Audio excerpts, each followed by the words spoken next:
Assalamualaikum warahmatullahi wabarakatuh. Perkenalkan, nama saya Muhammad Yusril Zainal, kelas 3A TKJ. Pada kesempatan ini saya akan menjelaskan tentang fungsi dan arsitektur hypervisor. Hypervisor adalah sebuah teknik virtualisasi yang memungkinkan beberapa operating system berjalan bersamaan pada sebuah host. Yang dikatakan teknik virtualisasi karena operating system yang ada bukanlah sebuah operating system yang sesungguhnya, tetapi hanya sebuah virtual machine saja. Tugas dari hypervisor adalah mengatur setiap operating system tersebut sesuai dengan gilirannya agar tidak mengganggu satu dengan yang lainnya. Terkadang hypervisor juga disebut dengan virtual machine management. Sesuai dengan tugasnya, mengatur beberapa virtual machine.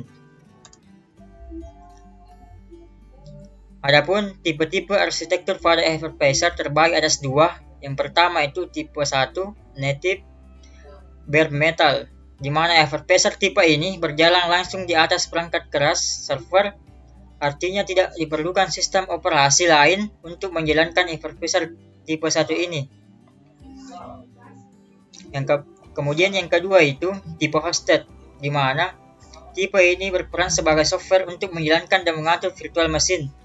Jadi, dia mempunyai operating system yang mengatur jalannya virtual machine. Sini, OS. Jadi, dia tidak langsung ke servernya. Contoh hypervisor tipe 2 ini adalah VMware Server.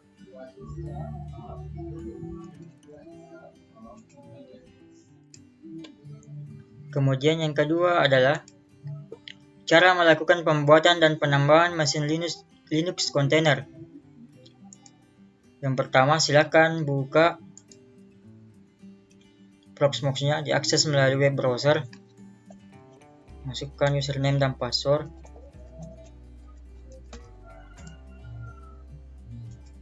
Kemudian setelah masuk, klik tombol Create CT. Silakan tulis nama hostname-nya, kemudian password yang akan digunakan. Setelah itu klik next. Kemudian pada bagian template silakan pilih template-nya. Saya gunakan Ubuntu 14. Pilih. Kemudian next. Kemudian pada root disk silakan isi sesuai dengan keinginan kalian. Saya pilih di sini 8 GB saja. Langsung next. CPU saya pilih 1, kemudian next. Memori di sini disesuaikan dengan kebutuhannya, misalnya 512, 1024 dan sebagainya. Jadi saya gunakan saja 512, kemudian next. Kemudian network, next saja tampilan defaultnya.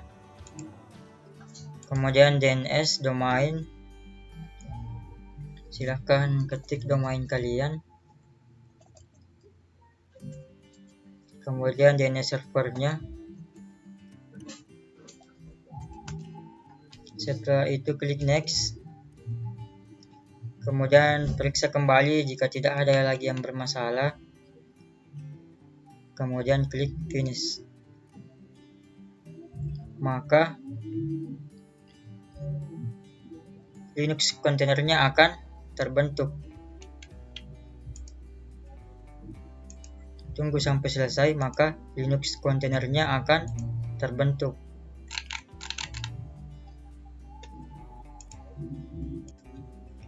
Bagian ketiga yaitu cara melakukan pembuatan dan penambahan mesin kernel based virtual machine. Langkah pertama itu klik create VM.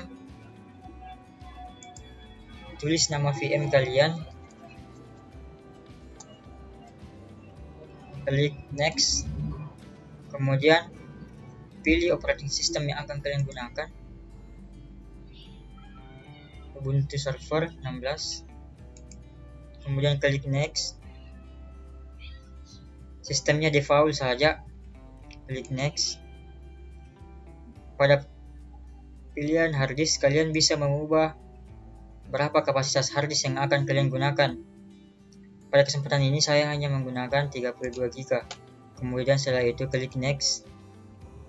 CPU, klik next. Memori, saya gunakan default 512. Silahkan ubah sesuai dengan keperluan kalian.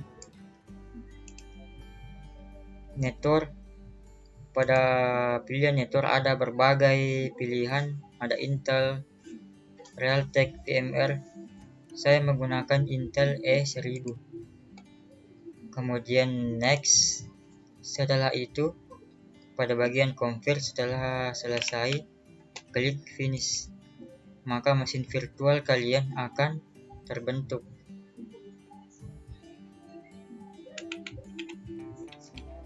Nah, ini adalah mesin virtual yang telah kalian create tadi. Cukup sekian tutorial pada hari ini. Assalamualaikum warahmatullahi wabarakatuh.